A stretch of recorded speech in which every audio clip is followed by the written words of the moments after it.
There is no explaining this.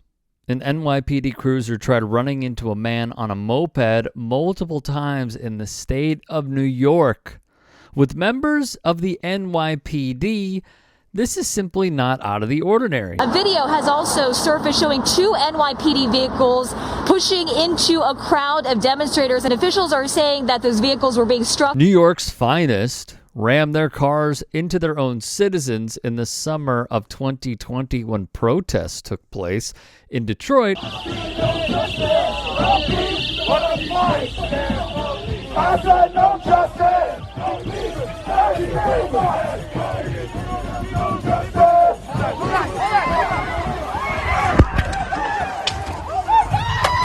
A police officer with the department also drove right through protesters, leading to a series of injuries. In 2019, more of the NYPD used their vehicles as weapons. Take a look at the city bike right here, okay? CBS New York reported at the time the officer struck the bike for, get this, reckless driving. The officer would attempt to explain his actions. In front of your path, I activated my body-worn camera, put up my hand and said, stop. And you acknowledged me, but continued to keep going. And then I yelled out, stop. You looked back at me and continued to keep going. Then we got back and we entered the car to stop you because after doing what I believe is reckless activity of going through red lights, wearing two earphones, we follow you down St. Mark's Place, and then you run another red light at First Avenue. Okay. Now you cross over First Avenue against the red light. Now, after we get to First Avenue, we're getting close to Avenue A. I go over the loudspeaker and say, bicyclist, stop. Again, you look over, acknowledge, and continue to keep going. And now at this point, you're essentially you're being forcefully stopped at this point, because now you're riding recklessly and you are refusing to stop after multiple lawful orders, and that's for your safety, because you are riding. This is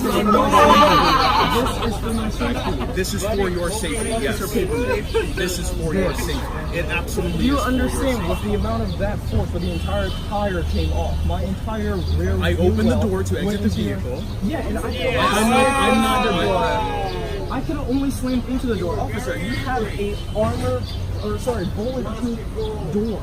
Do you understand how heavy that is? At the end of the day, we're not going to be arguing. And be laughed at.